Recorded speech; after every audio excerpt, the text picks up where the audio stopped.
Paris ಒಲಿಂಪಿಕ್ಸ್ನಲ್ಲಿ ಒಂದು ಬೇಸರದ ಸುದ್ದಿ ಬರ್ತಾ ಇದೆ. ಒಂದು ಆಸೆಯನ್ನ ಇಟ್ಕೊಂಡಿದ್ವಿ ವಿನೇಶ್ ಫೋಗಟ್ ಬಗ್ಗೆ. ಆದರೆ ಈಗ ಅಲ್ಲಿ ಏನಾಗಿದೆ ಅಂತಂದ್ರೆ 50 kg ಕುಸ್ತಿ ವಿಭಾಗದಲ್ಲಿ ಫೈನಲ್ ಅನ್ನ ಫೋಗಟ್ ತಲುಪಿದ್ರು. ಬಟ್ 150 ಗ್ರಾಮ್ ಹೆಚ್ಚಾಗಿದೆ ಅಂತ ಹೇಳ್ಬಿಟ್ಟು ಈಗ ಅನರ್ಹಗೊಂಡಿದ್ದಾರೆ ಅವರು. 150 ಗ್ರಾಮ್ 50 kg ಮಹಿಳಾ ವಿಭಾಗದಲ್ಲಿ ಫೈನಲ್ಗೆ ಏರಿದ್ರು. ಇವತ್ತು ರಾತ್ರಿ ಫೈನಲ್ ಆಡಬೇಕಾಗಿತ್ತು. ವಿಶ್ವದ ನಂಬರ್ 1 ಕುಸ್ತಿಪಟುವನ್ನ ಹೊಸಕ್ಕೆ ಹಾಕಿದ್ದು ವಿನೇಶ್ ಫೋಗಟ್. ಬಟ್ ಇವತ್ತು ಫೈನಲ್ ಪಂದ್ಯ ಆಡಬೇಕಾಗಿತ್ತು. ಬಟ್ ಒಂಥರ ಸ್ಯಾಡ್ ನ್ಯೂಸ್, ಬರಸಿಡಿಲಿನ ಸುದ್ದಿ ಈಗ ಒಲಿಂಪಿಕ್ಸ್ ನಿಂದ ಬರ್ತಾ ಇದೆ. ಇಲ್ಲೊಂದು ನಮಗೆ ಚಿನ್ನ ಸಿಗಬಹುದು ಅನ್ನುವಂಥ ನಿರೀಕ್ಷೆ ಇತ್ತು, ಒಂದು ಪದಕ ಅಂತೂ ಗ್ಯಾರಂಟಿ ಅಂತ ಇತ್ತು. ಬಟ್ ಈಗೇನಾಗಿದೆ, 150 ಗ್ರಾಮ್ ತೂಕ ಹೆಚ್ಚಾಗಿದ್ದರಿಂದ ಅನರ್ಹಗೊಂಡಿದ್ದಾರೆ. ಸೊ 50 kg ವಿಭಾಗದಲ್ಲಿ ಬಹಳ ಬೇಸರದ ಸಂಗತಿ. ಈಗ 150 ಗ್ರಾಮ್ ತೂಕ ಹೆಚ್ಚಾಗಿದೆ ಅನ್ನೋ ಕಾರಣಕ್ಕೋಸ್ಕರ ಅನರ್ಹಗೊಂಡಿದ್ದಾರೆ. ಸೊ ಪ್ರಧಾನಿ ನರೇಂದ್ರ ಮೋದಿ ಅವರು ಕೂಡ ಈ ವಿಚಾರದಲ್ಲಿ ಟ್ವೀಟ್ ಅನ್ನ ಮಾಡಿದ್ದಾರೆ. 150 ಗ್ರಾಮ್ ತೂಕ ಹೆಚ್ಚಾಗಿರುವಂಥ ವಿಚಾರಕ್ಕೆ ಈಗ ವಿನೇಶ್ ಅನರ್ಹಗೊಂಡಿದ್ದಾರೆ. ವಿನೇಶ್ ಫೋಗಟ್ 50 kg ಮಹಿಳಾ ವಿಭಾಗದ ಫೈನಲ್ಗೆ ಏರಿದ್ರು. ಇವತ್ತು ಫೈನಲ್ ಪಂದ್ಯ ಇರ್ತಿತ್ತು.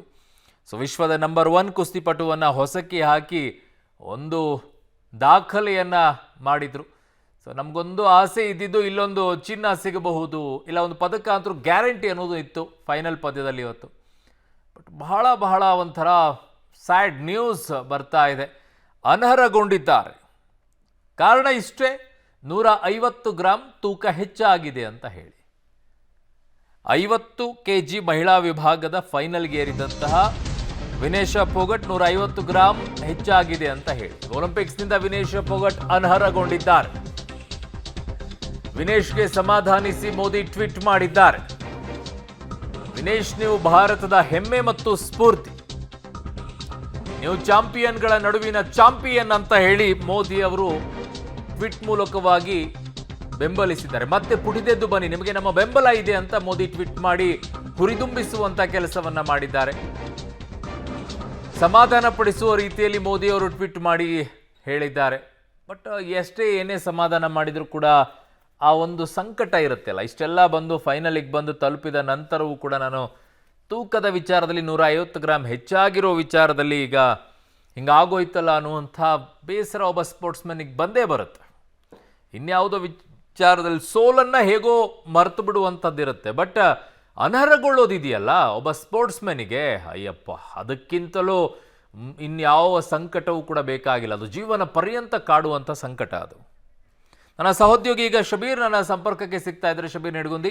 ಶಬೀರ್, ಸೋತಾಗ ಅದರ ನೋವನ್ನ ಹೇಗೋ ಸಮಾಧಾನ ಮಾಡ್ಕೊಳ್ಳೋ, ಬಟ್ ಅನರ್ಹಗೊಳ್ಳುವಂಥ ವಿಚಾರ ಇದೆಯಲ್ಲ ಒಬ್ಬ ಸ್ಪೋರ್ಟ್ಸ್ಮನ್ನಿಗೆ, ಅದು ಬಹಳ ನೋವು ಸಂಕಟವನ್ನು ತಂದಿಡುತ್ತೆ. ಅದು ಕೊನೆಯವರೆಗೂ ಕೂಡ ಕಾಡುತ್ತೆ ಒಬ್ಬ ಸ್ಪೋರ್ಟ್ಸ್ಮನ್ನಿಗೆ. ಏನು ಆಯಿತು ಇಲ್ಲಿ ಅಂತ ಈಗ ಅರುಣ್, ಖಂಡಿತವಾಗ್ಲೂ ಸ್ಪರ್ಧೆಯಲ್ಲಿದ್ದು ಕಡೆಯ ಹಂತದವರೆಗೂ ಕೂಡ ಹೋರಾಟವನ್ನು ಮಾಡಿ ಅದರಲ್ಲಿ ಪರಾರ್ಜಿತ ಆದರೆ ಅದು ಒಂದು ನೋವು ಬೇರೆ. ಕನಿಷ್ಠ ಪಕ್ಷ ನಾನು ಸ್ಪರ್ಧೆ ಮಾಡಿದೆ ಅನ್ನುವಂತಹ ಒಂದು ಸಮಾಧಾನನಾದರೂ ಆ ಒಂದು ವಿಚಾರದಲ್ಲಿ ಇರುತ್ತೆ.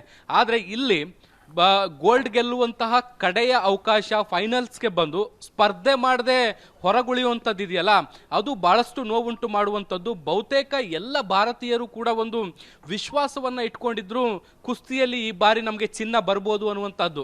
ಕೇವಲ ವಿನೇಶ್ ಫೋಗಟ್ ಆಸೆ ಮಾತ್ರ ಆಗಿರಲಿಲ್ಲ, ಇದು ಇಡೀ ದೇಶದ ಆಸೆ ಕೂಡ ಆಗಿತ್ತು. ಆದರೆ ಕಡೆಯ ಹಂತದಲ್ಲಿ ಅವರೀಗ ಕೇವಲ 150 ಗ್ರಾಮ್ ವಿಚಾರದಲ್ಲಿ ಅವರು ಈಗ ಸ್ಪರ್ಧೆಯಿಂದ ಹೊರಗುಳಿದಿರುವಂಥದ್ದು ಎಲ್ಲರಿಗೂ ಕೂಡ ಬೇಸರ ಆಗಿರುವಂಥದ್ದು. ಈ ನಿಟ್ಟಿನಲ್ಲಿ ಈಗ ಎಲ್ಲರೂ ಅಂದರೆ ಭಾರತೀಯ ಪ್ಯಾರಾ ಒಲಿಂಪಿಕ್ಸ್ ಏನಿದೆ ಅವರು ಕೂಡ ಟ್ವೀಟ್ ಮಾಡಿದ್ದಾರೆ. ಪ್ರಧಾನಿ ನರೇಂದ್ರ ಮೋದಿ ಅವರು ಕೂಡ ಟ್ವೀಟ್ ಮಾಡಿದ್ದಾರೆ. ಎಲ್ಲ ಪ್ರಮುಖ ಗಣ್ಯರು ಕೂಡ ಈಗ ವಿನೇಶ್ ಅವರ ಬೆಂಬಲಕ್ಕೆ ನಿಲ್ಲುವಂತ ಕೆಲಸವನ್ನ ಕೂಡ ಮಾಡ್ತಾ ಇದ್ದಾರೆ. ನರೇಂದ್ರ ಮೋದಿ ಅವರು ಹೇಳಿದ್ದಾರೆ, ಚಾಂಪಿಯನ್ಗಳಲ್ಲಿ ನೀವು ಚಾಂಪಿಯನ್ ಆಗಿದ್ದೀರಿ, ಮತ್ತೆ ಸವಾಲುಗಳನ್ನ ಯಾವಾಗಲೂ ಕೂಡ ನೀವು ಸ್ವೀಕರಿಸ್ತಾ ಬಂದಿದ್ದೀರಿ, ಮತ್ತೊಮ್ಮೆ ನೀವು ಪುಟಿದೇಳ್ತೀರಿ ಅನ್ನುವಂತಹ ಭರವಸೆ ನಮಗಿದೆ ಅನ್ನುವಂಥ ನಿಟ್ಟಿನಲ್ಲಿ ಅವರು ಕೂಡ ಬೆಂಬಲವನ್ನ ವ್ಯಕ್ತಪಡಿಸುವಂತ ಕೆಲಸವನ್ನ ಕೂಡ ಮಾಡಿದ್ದಾರೆ.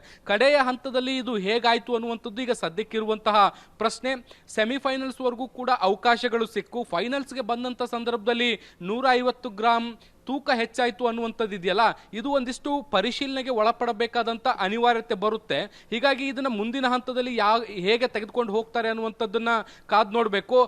ಒಲಿಂಪಿಕ್ಸ್ ನಿಯಮಗಳೇ ಅಂತಿಮ ಅನ್ನೋದಾದರೆ ಇದನ್ನು ಚಾಲೆಂಜ್ ಮಾಡಲಿಕ್ಕೆ ಸಾಧ್ಯ ಆಗುತ್ತಾ ಇಲ್ವಾ ಅನ್ನುವಂಥದ್ದನ್ನು ಕೂಡ ಕಾದು ನೋಡಬೇಕಾಗತ್ತೆ. ಆದರೆ ಸದ್ಯಕ್ಕಂತೂ ಈಗ ಅವರು ಫೈನಲ್ಸ್ ಪಂದ್ಯದಿಂದ ಹೊರಗುಳಿದಿರುವಂಥದ್ದು ಬಹುತೇಕ ಖಚಿತ ಆಗಿದೆ. ಅರುಣ್, ಬಟ್ ಶಬೀರ್, ಇವೆಲ್ಲವನ್ನ ಕೂಡ ನಿಯಮಗಳು ಗೊತ್ತಿರುತ್ತೆ, ಒಬ್ಬ ಸ್ಪೋರ್ಟ್ಸ್ಮನ್ಗೆ, ಕೋಚ್ಗಳಿಗೂ ಕೂಡ ಗೊತ್ತಾಗಿರುತ್ತೆ, ಎಲ್ಲವೂ ಕೂಡ ಇರುತ್ತೆ. ಹೇಗೆ ಸಾಧ್ಯ ಆಯ್ತು ಅಷ್ಟು ಸುಲಭವಾಗಿ ಇಂಥ ವಿಚಾರಗಳಲ್ಲಿ ಯಾಮಾರೋದಿಲ್ಲ ಸ್ಪೋರ್ಟ್ಸ್ಮನ್ಗಳು ಮತ್ತು ಕೋಚ್ಗಳು? ಅದು 150 ಗ್ರಾಮ್ ಹೆಚ್ಚಾಗೋದಕ್ಕೂ ಬಹಳ ಸ್ಟ್ರಿಕ್ಟ್ ರೂಲ್ಸ್ಗಳದೆ. ಇಷ್ಟು KG ವಿಭಾಗದಲ್ಲಿ ಇರಬೇಕು ಅಂತಾರೆ, ಅಷ್ಟೇ KG ಒಳಗಡೆಗೆ ಇರಬೇಕು, ಅದಕ್ಕಿಂತಲೂ ಹೆಚ್ಚು ಆಗಬಾರ್ದು ಅಂತ ಹೇಳಿ. ಹೇಗೆ ಇದರಲ್ಲಿ ನಾವು ಯಾಮಾರುವಂಥ ಪರಿಸ್ಥಿತಿಗಾದ್ವಿ? ಹೇಗೆ ಇದಾಗೋಯ್ತು ಅಂತ ಹೇಳಿ? ಅರುಣ್, ಸದ್ಯಕ್ಕಿರುವಂಥ ಪ್ರಶ್ನೆ ಅದೇ. ಇದಕ್ಕೆ ಏನು ಕಾರಣ ಅನ್ನುವಂಥದ್ದು ಇನ್ನೂ ಕೂಡ ಬಹಿರಂಗಗೊಂಡಿಲ್ಲ.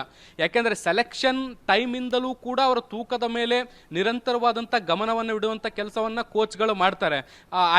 ಆಯ್ಕೆ ಆಗೋದ್ರಿಂದ ಹಿಡಿದು ಅಂತಿಮವಾಗಿ ಪಂದ್ಯಗಳಲ್ಲಿ ಇರುವವರೆಗೂ, ಎಲ್ಲಿ ಯಾವ ಹಂತದವರೆಗೂ ಕೂಡ ಇರ್ತಾರೆ, ಆ ಹಂತದವರೆಗೂ ಕೂಡ ಪ್ರತಿ ಬಾರಿಯೂ ಕೂಡ ತೂಕವನ್ನು ಪರಿಶೀಲನೆ ಮಾಡುವಂಥದ್ದು, ಅಥವಾ ಅವರ ಊಟ ಉಪಚಾರ ಏನಿದೆ ಅದನ್ನು ಮಾನಿಟರ್ ಮಾಡುವಂಥದ್ದು, ರೆಗ್ಯುಲರ್ ಎಕ್ಸಸೈಸ್ಗಳಾಗಿರ್ಬೋದು, ಎಲ್ಲವನ್ನ ಕೂಡ ಮಾನಿಟರ್ ಮಾಡಲಾಗ್ತಾ ಇರುತ್ತೆ. ಒಲಿಂಪಿಕ್ ಪ್ಲೇಯರ್ ಅಂದ್ರೂ ಕೂಡ ಅದರಲ್ಲಿ ವಿಶೇಷವಾದಂಥ ಕಾಳಜಿಯನ್ನು ಅವ್ರ ಮೇಲೆ ವಹಿಸುವಂಥ ಕೆಲಸವನ್ನು ಕೂಡ ಮಾಡಲಾಗ್ತಾ ಇರುತ್ತೆ.